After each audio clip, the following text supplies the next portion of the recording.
All right, we'll go ahead and take this next caller. Caller, welcome to the show. Please tell us your name and where you're calling from. Hi, this is Munib. I'm calling from Atlanta. Oh, welcome. Tell me your name again. Munib.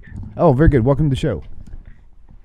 What's the question for Rabbi? Sorry, I'm actually in a public place, so sorry if there's a noise in the background. Oh, that's okay. okay. I still wanted to call ahead, and I just wanted to ask Rabbi that what's the status of Miriam in the Jewish faith, and does that name, so the sister of Moses and Aaron, and what's the general perception of Miriam in that faith, and just if we have more information of how that family was like, because if Miriam is treated as a prophetess, so you essentially have Moses, Aaron, and Miriam all, prophets essentially. So if you just have like any information or just anything to shed light on that. So thank you. Miriam, she was a very holy child who, in fact, was a prophetess at an extremely young age. She was such an extraordinary child because Miriam got her parents who had separated to come back together and have another child, and that was Moses. Pharaoh made a decree that any child born to the Bnei Israel would be thrown into the Nile, would be killed. Parents thinking that, oh my gosh, if a baby boy is born, that child's going to be killed. What's the point of having children if they're going to be killed? That's why, if you look at Exodus chapter 2, verse 1, we see there, Vayelech ish mi beis Levi, vayikach as bas Levi. And then Moses is born as a result of that union.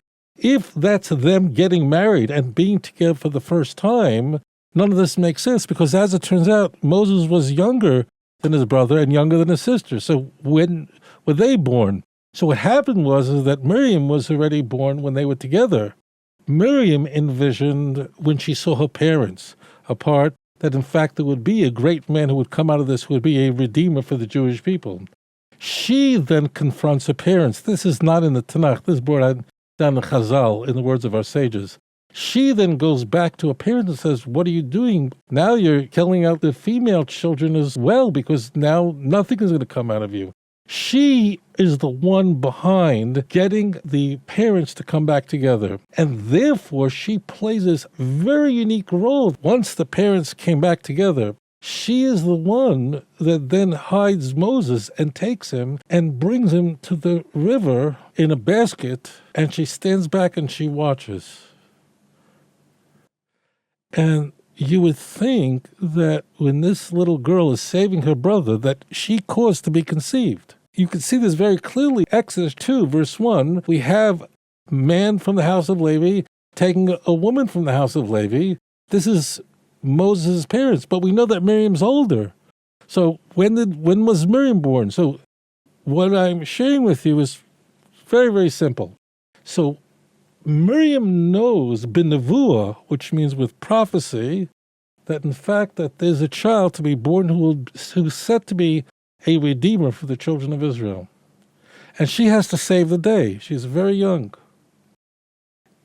As it turns out, could you imagine that she's watching her little brother in the river in this little thing of reeds, basket of reeds. And her worst possible nightmare unfolds. Who's there? Who shows up? The worst possible person, the second to the worst person. Not Pharaoh, but Pharaoh's daughter shows up. The daughter of the man who made the decree. That's like Hitler's daughter showed up. But Miriam, she stood back and she watched. She stood back and she watched from a distance to see what would happen. She would see how this would all unfold. And that's how she was able to handle herself with such perfection.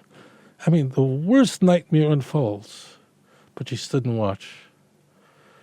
And ultimately, this Redeemer of the children of Israel will be saved in water which would have destroyed him, because there was bathing the daughter of Pharaoh. Should have been the Zenta, but it's the same Hebrew word.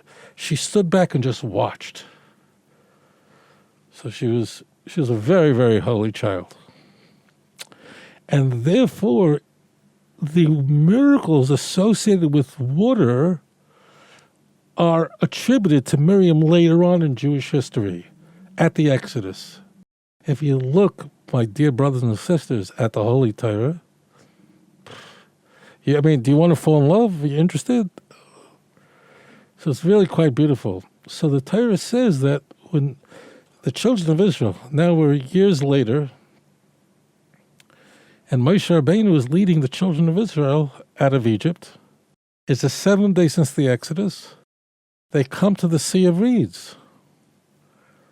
And the Egyptian army is pursuing them, and they're there.